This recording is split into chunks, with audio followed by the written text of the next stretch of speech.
नमस्कार, मैं लोको मिश्रा आप सबका रेस अकेडमी पर एक बार फिर से स्वागत करता हूं। आप सबको सबसे पहले तो दीपावली की हार्दिक शुभकामनाएं। आप उम्मीद करते हैं आप सब घर में अच्छे होंगे, स्वस्थ होंगे और दीपावली के मना रहे होंगे। आज का जो हमने टॉपिक लिया है वो है आपका भारत का संवैधानिक विकास। हम इसमें ये देखेंगे कि भारत के संवैधानिक विकास की शुरुआत कैसे होती है, ईस्ट इंडिया कंपनी भारत में किस तरह से शासन चलाती है और ईस्ट इंडिया कंपनी के बाद से जो है 90 वर्षों तक किस तरह से ब्रिटिश राज रहा भारत पर। ठीक है, तो भारत के संवैधानिक विकास में हम टॉपिक लगा लेते हैं। चलिए स्टार्ट करते हैं।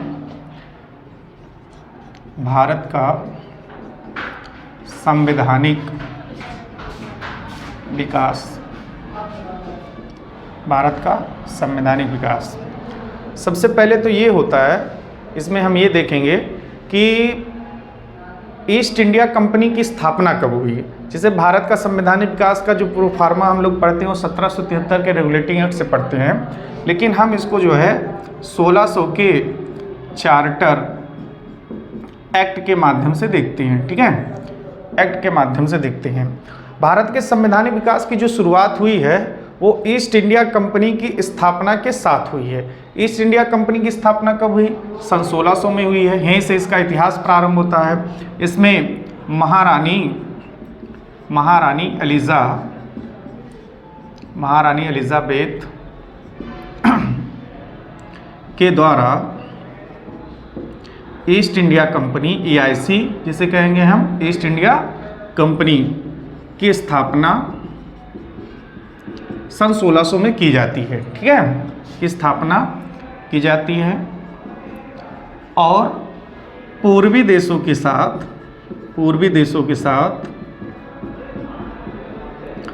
15 वर्षों का अधिकार प्रदान किया जाता है। ठीक है, इस बात को आप बस समझ लीजिए। महारानी एलिजाबेथ प्रथम के द्वारा ईस्ट इंडिया कंपनी की स्थापना की जाती है और ईस्ट इंडिया कंपनी की जो स्थापना होती है वो पूर्वी देशों के साथ 15 वर्षों का व्यापारिक अधिकार प्रदान किया जाता है ईस्ट इंडिया कंपनी को कि पूर्वी देश में आप व्यापार करिए। और यहीं से आपके भारत के संवैधानिक विकास की शुरुआत होती है, यानी इतिहास से प्रारंभ होता है। इसमें जो सबसे अहम निकल के आता है वो है आपका 1773 का रेगुलेटिंग एक्ट। 1773 regulating act. इसके बाद जो आएगा ये 1773 का रेगुलेटिंग एक्ट क्यों बनाया गया? अच्छा, रेगुलेटिंग, आपने ये शब्द सुना होगा रेगुलेशन यानी नियम या शर्तें, रूल एंड रेगुलेशन, नियम या शर्तें। यहीं से इसका मतलब निकलता है रेगुलेटिंग एक्ट, यानी कि एक रेगुलेशन तैयार किया गया कंपनी के लिए। किसके लिए? कंपनी के लिए। और कौन सी कंपनी? ईस्ट इंडिया कंपनी के लिए। सन 1600 में जब कंपनी की स्थापना की गई, 15 वर्षों के लिए व्यापारिक अधिकार प्रदान किया गया, तो भारत में कंपनी अपने हिसाब से व्यापार कर रही थी। व्यापार करते करते कंपनी ने भारत में मैनिपुलेशन शुरू कर दिया। मैनिपुलेशन का मतलब होता है सुधारात्मक क्रियाएं शुरू कर दी, अर्थात नए नए नियम लागू करने लगे। तो कंपनी के ऊपर अंकुश लगाने के लिए, कंपनी को अस्थायी करने के लिए, कंपनी को बाध्य करने के लिए भारत में एक रेगुलेटिंग एक्ट भेजा गया। रेगुलेटिंग एक्ट कंपनी के लिए बनाया गया था। इसमें निम्न बातें शामिल की गई थी। जैसे आपको पता होगा ये भारत है तो आपके ये बंगाल हो गया, ये बम्बई हो गया और ये बम्बई हो गया, ये बंगाल हो गया और ये मद्रास हो गया। 3 प्रेसिडेंसियाँ थीं जो पहले क्या थी? स्वतंत्र थी। ये सब प्रेसिडेंसी क्या थी? स्वतंत्र थी। ठीक है, स्वतंत्र का मतलब होता है कि आपस में तीनों अलग अलग थीं और इन तीनों में जो कार्य प्रणाली थी, जो शासन प्रणाली थी, वो किसके द्वारा देखा जा रहा था, किया जा रहा था? तो आपका उत्तर हो जाएगा गवर्नर के द्वारा। लेकिन जब 1773 का रेगुलेटिंग एक्ट आया तो रेगुलेटिंग एक्ट के माध्यम से ये पूरी कोशिश की गई कि जो बंगाल, मद्रास और आपका बम्बई है, इसको एक करने का काम किया गया। एक करने का मतलब आपस में तीनों प्रेसिडेंसियों को जोड़ने का काम किया गया और जोड़ने के बाद इसका जो कर्ता धर्ता यानी प्रशासक जिसे नियुक्त किया गया उसे हम क्या कहते हैं? गवर्नर जनरल कहते हैं। क्या कहते हैं? Governor general. अर्थात बंगाल, मद्रास और बम्बई, इन प्रेसिडेंसियों को 1773 के रेगुलेटिंग एक्ट के माध्यम से एक कर दिया गया और तथा बंगाल के गवर्नर को गवर्नर जनरल बना दिया गया। गवर्नर जनरल बना दिया गया तो पहले गवर्नर जनरल कौन बने, तो उत्तर आपका होगा वॉरेन हेस्टिंग बने। कौन बने, वॉरेन हेस्टिंग, ठीक है। और अंतिम गवर्नर कौन थे, तब भी उत्तर आपका क्या हो जाएगा, वॉरेन हेस्टिंग हो जाएगा, क्योंकि गवर्नर को ही गवर्नर जनरल बना दिया गया था, ठीक है। 1773 के रेगुलेटिंग एक्ट में एक बात और खास जो है वो निकल के आई, वो क्या था कि कंपनी के जो भी कर्मचारी हैं, कंपनी भारत में कंपनी को बिना लाइसेंस के व्यापार से प्रतिबंधित कर दिया गया। प्रतिबंधित का मतलब होता है रोक दिया गया, अर्थात कंपनी के पास यदि लाइसेंस नहीं है तो भारत में व्यापार नहीं कर सकती है, एक नियम बनाया गया। अर्थात जरूरी नहीं कि ईस्ट इंडिया कंपनी हो, ईस्ट इंडिया कंपनी के साथ डच है, डेनिश है, फ्रांसीसी है, ठीक है, पुर्तगाली हैं, ये जितनी भी कंपनियां हैं, अगर उन्हें भारत में व्यापार करना है तो उनको लाइसेंस लेना आवश्यक कर दिया गया। बिना लाइसेंस के वो भारत में व्यापार नहीं कर सकते हैं, 1773 के रेगुलेटिंग एक्ट में बताया गया, ठीक है। इसके बाद जो इसमें खास बात हुई, अच्छा ये कैसे पता चलेगा कि कौन बिना लाइसेंस के व्यापार कर रहा है, कौन गिल्टी है, कौन अनगिल्टी है, कौन दोषी है, कौन निर्दोष है, तो इसके लिए उन्होंने क्या किया, भारत में सर्वोच्च न्यायालय की स्थापना सर्वप्रथम कहाँ पे की, कलकत्ता में की। 1773 के रेगुलेटिंग एक्ट के माध्यम से सन 1774 में पहली बार एक सर्वोच्च न्यायालय की स्थापना कलकत्ता में की गई। क्लियर हो गई बात, कहाँ पे किया गया, कलकत्ता में किया गया। कब किया गया, 1774 में। किस एक्ट के माध्यम से किया गया, तो 1773 के रेगुलेटिंग एक्ट के माध्यम से किया गया, जो अहम था। ये जो न्यायपालिका थी वो क्या थी, 4 सदस्यीय थी। कितने सदस्य थे इसमें, 4 सदस्य थे। और 4 सदस्यों में आप इसको इस तरह से देख लीजिए, समझ लेते हैं, अच्छे से बना लेते हैं हम इसके, ठीक है। कुछ इस तरह से ग्राफ बनेगा।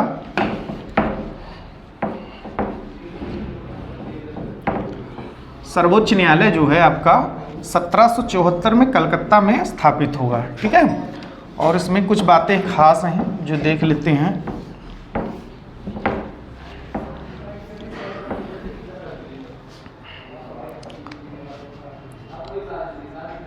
कलकत्ता सर्वोच्च न्यायालय, ठीक है, कलकत्ता सर्वोच्च न्यायालय स्थापित लगा लेंगे, स्थापित है 1774 ईस्वी में, ठीक है। अधिनियम कौन सा है, अधिनियम तो आपका हो जाएगा 1773 रेगुलेटिंग एक्ट, ठीक है, 1773 रेगुलेटिंग एक्ट से हुआ है। और इसमें कुल सदस्य कितने हैं, कितने न्यायाधीश थे, तो इनकी संख्या 4 हो जाएगी। और इसमें मुख्य न्यायाधीश कौन थे, मुख्य न्यायाधीश कौन थे, तो आपका उत्तर हो जाएगा सर एलिजाह इम्पे हो जाएगा, ठीक है। और अन्य न्यायाधीश में हाइड हो गए, चेम्बर्स हो गए, और नेक्स्ट आपका हो जाएगा लेमेस्टर। कौन हो जाएंगे, लेमेस्टर। ये ध्यान से देख लीजिए, 1773 के रेगुलेटिंग एक्ट के माध्यम से कलकत्ता में एक सर्वोच्च न्यायालय की स्थापना की गई, और ये स्थापित हुआ 1774 में। किस अधिनियम के तहत किया गया, तो 1773 के रेगुलेटिंग एक्ट के माध्यम से।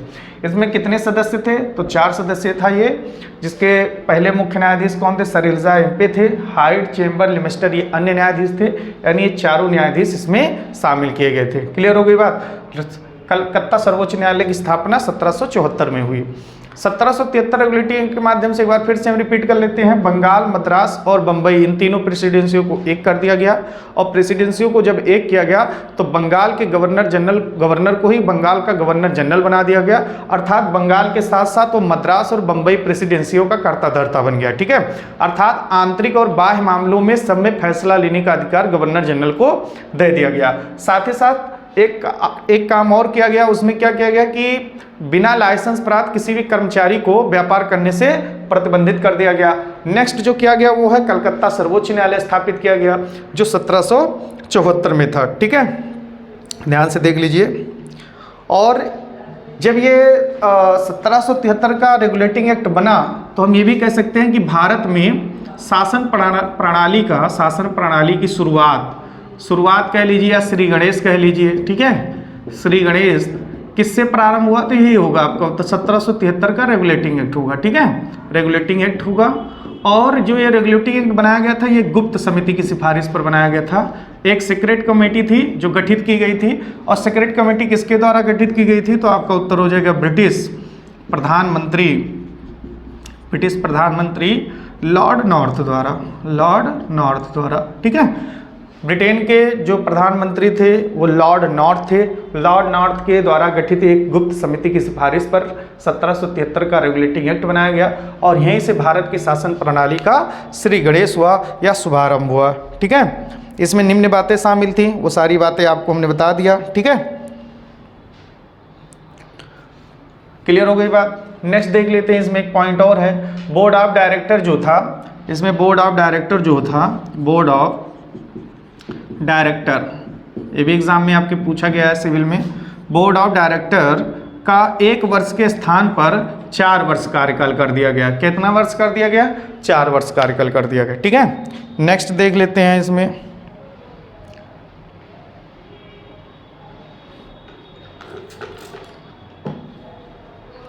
भारत के संवैधानिक विकास में जो आपका अगला होगा स्टेप वो है आपका 1784 Pitt's India act. Pitt's India act भी आपका बहुत ही महत्वपूर्ण है।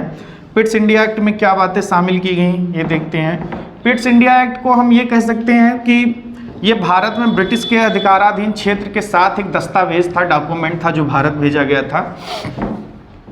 ब्रिटिश अधिकाराधीन क्षेत्र, इसे एक टैग दिया गया। ठीक है, लगा लेंगे पिट्स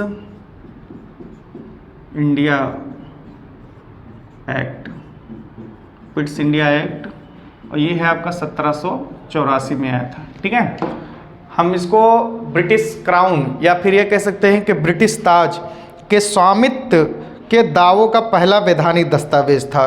ठीक है, जिसका शीर्षक था भारत में ब्रिटिश अधिकाराधीन क्षेत्र। इसका शीर्षक क्या रखा गया था? शीर्षक लिख लीजिए, ये एग्जाम में पूछा गया है, भारत में ब्रिटिश अधिकाराधीन क्षेत्र। ठीक है, सिविल में आपके पीसीएस में आपके एग्जाम में बात पूछी गई है कि भारत में ब्रिटिश अधिकाराधीन क्षेत्र किस अधिनियम का शीर्षक था, तो आपका उत्तर हो जाएगा पिट्स इंडिया एक्ट 1784। कई बार तो डायरेक्ट प्रश्न आ जाता है कि पिट्स इंडिया एक्ट कब आया था, तो आपका उत्तर हो जाएगा 1784 में भारत में भेजा गया था। ठीक है, इस अधिनियम को इस एक्ट के माध्यम से थोड़ा सा रिफॉर्म्स किया गया, एक मैनिपुलेशन किया गया, अर्थात कंपनी के व्यापारिक और राजनीतिक क्रियाकलाप को अलग कर दिया गया। जैसे इसमें हम लिख लेंगे कंपनी के व्यापारिक एवं राजनैतिक क्रियाकलाप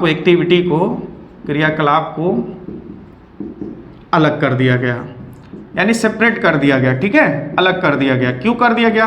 देखिए, राजनीतिक यानी पॉलिटिकल जो था और जो बिजनेस था, उसको दोनों व्यापारिक एक्टिविटी को अलग कर दिया गया और पॉलिटिकल एक्टिविटी को अलग कर दिया गया। इन दोनों को बांट दिया गया। अर्थात जब भी कंपनी राजनीतिक क्रियाकलाप में ना तो व्यापारिक हस्तक्षेप होगा और ना व्यापारिक क्रियाकलाप में राजनीतिक कोई हस्तक्षेप होगा। ठीक है, इसके साथ ही इसमें एक और जो किया गया, उसमें व्यापारिक क्रियाकलाप को कंपनी के निदेशक के हाथ में दिया गया और राजनीतिक क्रियाकलाप को नियंत्रण मंडल, जिसे बोर्ड ऑफ डायरेक्टर कहते हैं, बोर्ड ऑफ कंट्रोल कहते हैं, उसके हाथ में दे दिया गया। इसमें अगर और आप एक पॉइंट बढ़ाएंगे तो हम लोग इसमें लिख सकते हैं कि कंपनी के व्यापारिक क्रियाकलाप को निदेशक डायरेक्टर के हाथ में सौंप दिया गया। कंपनी के व्यापारिक क्रियाकलाप को निदेशक के हाथ में सौंप दिया गया। ठीक है, हाथ में सौंप दिया गया। ठीक है, और जो दूसरा पॉइंट बनेगा वो होगा राजनीतिक एक्टिविटी यानी पॉलिटिकल एक्टिविटी को, क्रियाकलाप को बोर्ड ऑफ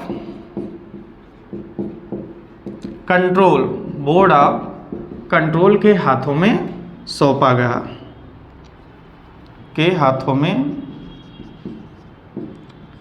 गया, ठीक है, ये जब व्यापारिक और राजनीतिक क्रियाकलाप को हटाया गया यानी अलग अलग किया गया तो कंपनी के व्यापारिक क्रियाकलाप को निदेशक के हाथों में अर्थात डायरेक्टर के हाथों में और सौंप दिया गया तथा राजनीतिक क्रियाकलाप को नियंत्रक एवं महालेखा पर्यवेक्षण जिसे कहते हैं या फिर हम ये कह सकते हैं नियंत्रक महामंडल यानी बोर्ड ऑफ कंट्रोल के हाथों में सौंप दिया गया। और ये बोर्ड ऑफ कंट्रोल कहाँ पे बना हुआ था? ये बोर्ड ऑफ जो कंट्रोल है, ये बोर्ड ऑफ कंट्रोल का गठन कहाँ पे किया गया था? इंग्लैंड में किया गया था। कहाँ पे? इंग्लैंड में। इसमें कितने सदस्य थे? तो इसमें 6 सदस्य थे, 6 मेंबर थे इसमें। ये भी आपके एग्जाम में पूछा गया है। बोर्ड ऑफ कंट्रोल का गठन कहाँ किया गया था? ये इंग्लैंड में था, भारत में नहीं था। बोर्ड ऑफ कंट्रोल इंग्लैंड में था, जबकि निदेशक मंडल कहाँ पे था आपका? भारत में था। और राजनीतिक क्रियाकलाप को बोर्ड ऑफ कंट्रोल मैनिपुलेट करती थी, देखती थी, उस पर अपना कंट्रोलिंग करती थी। और साथ ही साथ इसकी स्थापना कहाँ पे की गई? इंग्लैंड में। और इसमें कुल सदस्य कितने रखे गए? तो आपका उत्तर हो जाएगा 6 सदस्य इसमें शामिल किए गए थे। ठीक है, नेक्स्ट आप इसमें और एक चीज़ समझ लीजिए क्या हो सकता है, वो है पिट्स इंडिया एक्ट में सबसे अहम जो बात निकल के आई थी, एग्जाम में पूछा गया है। जैसे हमने रेगुलेटिंग एक्ट में देखा कि बिना लाइसेंस प्राप्त किए व्यापार करने से मना कर दिया गया था। ठीक है, तो इसमें जो एक और पॉइंट निकल के आया है वो क्या है कि यहाँ पे कंपनी के कर्मचारियों को जो भी कंपनी के कर्मचारी थे, ठीक है, कर्मचारियों को उपहार यानी कि गिफ्ट लेने से मना कर दिया गया। उपहार लेने से मना कर दिया गया, जो भी महंगे गिफ्ट होते थे मना कर दिया गया। ठीक है, जो राजा महाराजाओं के द्वारा भेंट किया जाता था उससे इनको क्या कर दिया गया? मना कर दिया गया, प्रतिबंधित कर दिया कि कोई भी आपका कंपनी का जो भी कर्मचारी होगा वह व्यक्ति कोई भी कंपनी के किसी भी व्यक्ति से कोई भी गिफ्ट नहीं लेगा। ठीक है, और साथ ही साथ इसमें जो एक और फैसला निकल के आया वो क्या निकल के आया कि युद्ध या संधि, यानी अगर युद्ध करना है या संधि करना है तो युद्ध और संधि करने से पहले ही बोर्ड ऑफ डायरेक्टर से आपको परमिशन लेना होगा, यानी पूछना होगा, या फिर बोर्ड ऑफ डायरेक्टर को इसमें क्या है स्वीकृति लेने के लिए अनिवार्य कर दिया गया। ठीक है, कंपनी के जो भी डायरेक्टर थे उसमें स्वीकृति लेने के लिए अनिवार्य कर दिया गया। यहाँ पे आप इस पॉइंट को बढ़ा लीजिए, युद्ध या संधि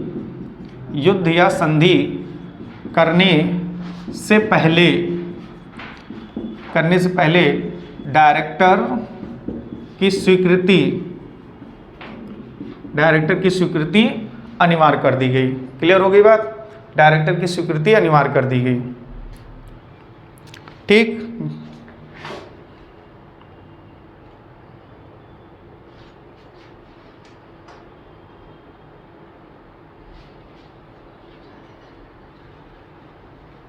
नेक्स्ट देख लेते हैं।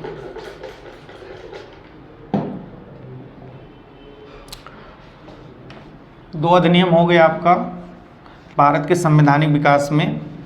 नेक्स्ट है आपका 1813 का राजलेख, जो महत्वपूर्ण है, सभी राजलेखों में सबसे इम्पोर्टेंट रखा गया है इसे। ठीक है, एग्जाम में तो यहाँ से प्रश्न पक्के पूछे जाएंगे। 1813 का राजलेख, चार्टर 1813 का राजलेख, ये हेडिंग लगा लीजिए। 1813 का राजलेख क्या है इसमें महत्वपूर्ण? ये पहला ऐसा राजलेख है जिसके माध्यम से कंपनी के व्यापारिक एकाधिकार को समाप्त किया गया। क्या किया गया? कंपनी के जो भी व्यापारिक एकाधिकार था, अधिकार को समाप्त किया गया।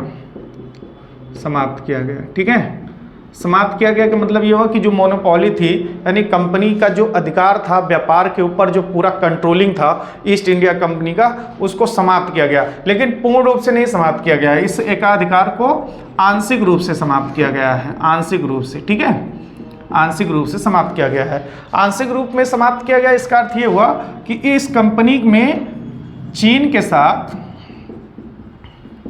चाय के व्यापार को बरकरार रखा गया। चीन के साथ चाय के व्यापार को बरकरार रखा गया। अर्थात कंपनी जो है चीन के साथ चाय का व्यापार अगर कोई करेगा तो ईस्ट इंडिया कंपनी ही करेगी। कौन करेगी? ईस्ट इंडिया कंपनी करेगी। बाकी अगर किसी चीज़ का व्यापार करना है तो कंपनी के साथ साथ अन्य व्यक्ति चाहे वो भारत के हों या इंग्लैंड के हों या अन्य किसी भी देश के हों, वो भारत में व्यापार कर सकते हैं। चाय का व्यापार सिर्फ कंपनी के लिए मेंटेन यानी बरकरार रखा गया, बाकी व्यापारिक एकाधिकार को क्या कर दिया गया, समाप्त कर दिया। एकाधिकार तो आप समझ रहे होंगे ना, जब किसी वस्तु पर, किसी भी चीज पर अगर किसी एक व्यक्ति का अगर अधिकार होता है, कंट्रोलिंग होता है, तो उसे एकाधिकार कहा जाता है, ठीक है। अर्थात उस वस्तु की कीमत, उस वस्तु की वैल्यूएशन उसी एक व्यक्ति के आधार पर निर्धारित की जाती है, तो उसे हम एकाधिकार कहते हैं, ठीक है। अगर मान लीजिए किसी चीज पर अगर एक ही लोग, एक क्रेता एक विक्रेता होता है, तो एकाधिकारिक मार्केटिंग हो जाता है, ठीक है, एकाधिकारिक हो जाता है। इसमें जो नेक्स्ट आपका निकल के आएगा वो क्या है कि ईसाई मिशनरी को भारत में धर्म के प्रचार प्रसार, प्रमोट, ठीक है, धर्म के प्रसार की अनुमति दी गई। अनुमति मतलब छूट दी गई, ठीक है, अनुमति दी गई। यानी भारत में ईसाई धर्म का प्रचार करने, उसका प्रसार करने, उसका विकास करने के लिए 1813 के राजलेख के माध्यम से ये छूट प्रदान कर दी गई कि वो भारत में ईसाई मिशनरियाँ क्या कर सकती हैं, प्रचार प्रसार कर सकती हैं, अपना धर्म विकसित कर सकती हैं। और इससे पहले वाले में क्या था, व्यापारिक एकाधिकार को समाप्त किया गया, अर्थात चीन के साथ चाय के व्यापार को बरकरार रखा गया ईस्ट इंडिया कंपनी के लिए। यानी अन्य व्यक्ति बाकी व्यापार कर सकते हैं, लेकिन चाय का व्यापार अगर कोई करेगा तो वो कौन रहेगा, ईस्ट इंडिया कंपनी होगी, यानी कंपनी का रहेगा, ठीक है। इसमें नेक्स्ट आपका जो आएगा वो क्या है, भारतीयों की शिक्षा पर एजुकेशन, शिक्षा पर प्रतिवर्ष 1 लाख रुपए खर्च करने का प्रावधान किया गया। यानी भारत की शिक्षा पर, एजुकेशन पर प्रतिवर्ष कंपनी के द्वारा 1 लाख रुपए खर्च करने का प्रावधान किया गया। किस अधिनियम के माध्यम से किया गया, तो आपका उत्तर हो जाएगा 1813 का अधिनियम, ठीक है। नेक्स्ट देख लेते हैं, इसमें समझ लेते हैं क्या क्या है, ध्यान समझ लीजिए। प्रतिवर्ष 1 लाख रुपए खर्च करने का प्रावधान, प्रश्न देखिए कैसे आएगा। भारतीयों की शिक्षा पर प्रतिवर्ष 1 लाख रुपए खर्च करने का प्रावधान निम्नलिखित में से किस अधिनियम के द्वारा किया गया, उत्तर हो जाएगा 1813 का राजलेख, ठीक है। वो निम्नलिखित में से किस अधिनियम के द्वारा चीन के साथ चाय के व्यापार को बरकरार रखा गया, 1813 हो जाएगा। किस राजलेख के माध्यम से चीन के साथ चाय के व्यापार को कंपनी के लिए बरकरार रखा गया, 1813 हो जाएगा। निम्नलिखित में से किस अधिनियम के माध्यम से भारत में ईसाई मिशनरियों के द्वारा सिद्ध धर्म के प्रचार प्रसार की अनुमति दी गई, तो 1813 हो जाएगा। निम्नलिखित में से वह कौन सा अधिनियम है, वह कौन सा राजलेख है जो कंपनी के व्यापारिक अधिकार को समाप्त कर दिया लेकिन चीन के साथ चाय के व्यापार को बरकरार रखा, तब भी उत्तर आपका क्या हो जाएगा, 1813 हो जाएगा। जो महत्वपूर्ण पॉइंट है वो हम आपको यहाँ पे दिखा रहे हैं, ठीक है। यहाँ से इसकी शुरुआत होती है, ये भी आप ध्यान से रखिएगा। भारतीयों की शिक्षा पर यानी अंग्रेजी शिक्षा पर लगभग कितने रुपए खर्च करने का प्रावधान किया गया, 1 लाख रुपए प्रतिवर्ष खर्च करने का प्रावधान किया गया, ठीक है। नेक्स्ट देख लेते हैं। नेक्स्ट आपका है 1833।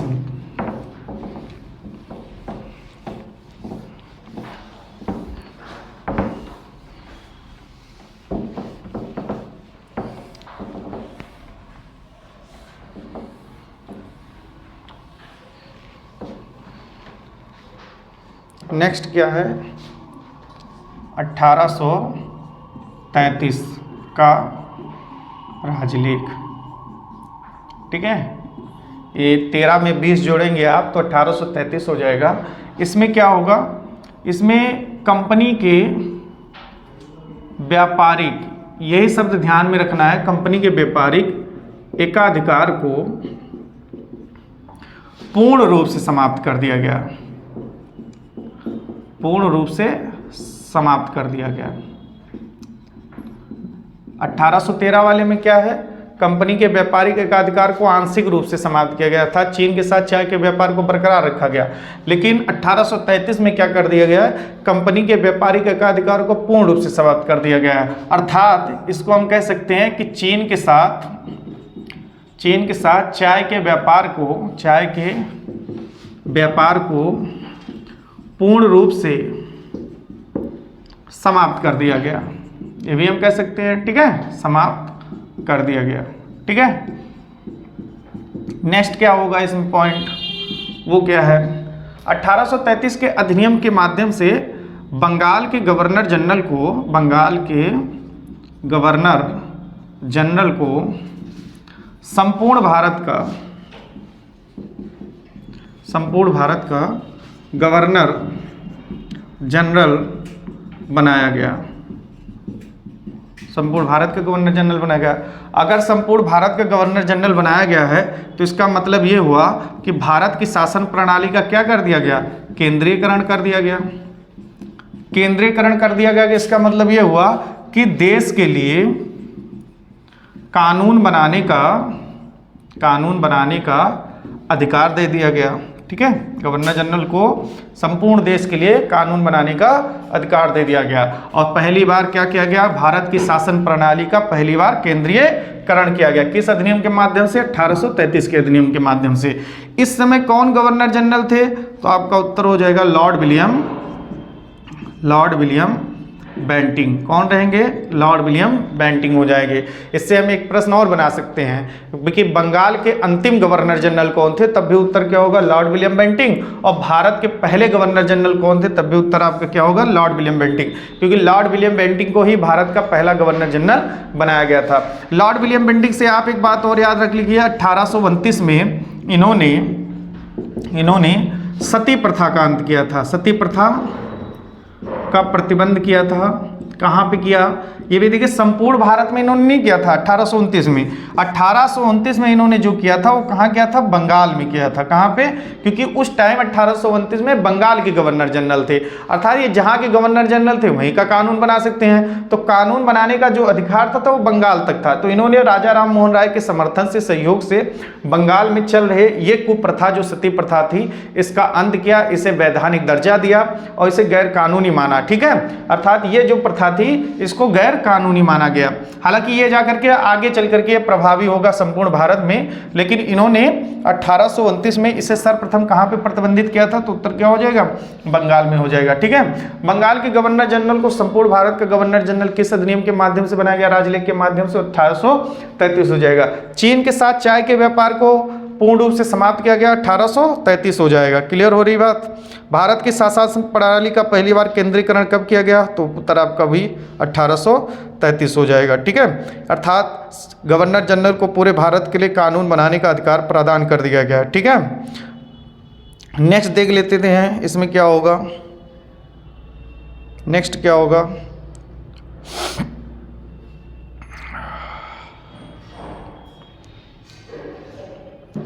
एक पॉइंट और देख लेते हैं इसमें, शायद विधि आयोग है। 1833 के अधिलेख के माध्यम से लॉर्ड मैकाले, क्या होगा, लॉर्ड मैकाले हो जाएगा। लॉर्ड मैकाले की अध्यक्षता में पहली बार विधि आयोग का गठन किया गया। ठीक है, इसी अधिनियम के माध्यम से पहली बार विधि आयोग का गठन किया गया और विधि आयोग के पहले अध्यक्ष कौन थे, तो उत्तर क्या हो जाएगा, लॉर्ड मैकाले हो जाएगा। क्लियर, उत्तर क्या हो जाएगा, लॉर्ड मैकाले हो जाएगा। तो हमने आज सन 1600 पढ़ा। सन 1600 के बाद हमने 1773 रेगुलेटिंग एक्ट पढ़ा। 1773 रेगुलेटिंग एक्ट के बाद हमने 1784 पिट्स इंडिया एक्ट पढ़ा। पिट्स इंडिया के बाद 1813 पढ़ा। 1813 के बाद 1833 का राजलेख पढ़ा। ठीक है, नेक्स्ट आपका जो है इसमें जो रहेगा वीडियो में, हालांकि इसको हम पढ़ेंगे 1773 के रेगुलेटिंग एक्ट से लेकर के 1858 तक पढ़ेंगे, और उसके बाद जो है 1858 ही मान लीजिए आप, और उसके बाद 1935 तक पढ़ेंगे। यानी भारत के संवैधानिक विकास को हम दो श्रेणियों में देखेंगे। 1773 के रेगुलेटिंग एक्ट से लेकर के 1858 तक जो राजलेख का रहेगा, 1853 अंतिम चार्टर रहता है। उसके बाद जो है 1858 से लेकर के 1935 तक हम इसको पढ़ेंगे। 1935 तक में हम 1909, 1919, 1935 ये सबसे अहम है जो हम वो देखेंगे। 1935 पे ही हमारा संविधान टिका हुआ है। 1935 का अधिनियम कैसे आया, क्यों आया, किस तरह से इसका पृष्ठभूमि बना। ठीक है, गोलमेज सम्मेलन का क्या इसमें भूमिका रहा है, ये भी हम इसमें देखेंगे। ठीक है, और क्योंकि अभी देखिए पेट के एग्जाम में ही 1935 से अधिनियम से क्वेश्चन आ गया था। ठीक, धारा 100 पूछा गया था। 1935 के अधिनियम में कुल 321 धाराएं थीं। 321 धाराएं थीं। 14 भाग था, 10 अनुसूचियाँ थीं और इसमें 62, 54 और 36 विषय भी शामिल किए गए थे जो संघ सूची, राज्य सूची और समवर्ती सूची के माध्यम से थे, यानी शक्तियों का विभाजन भी किया गया था। ठीक है, आज के लिए इतना ही रखते हैं, फिर हम मिलेंगे एक नए वीडियो में और नए सेशन के साथ इसके आगे कंटिन्यू करेंगे। आप सभी को हमारा प्यार भरा नमस्कार। आप हंसते रहें।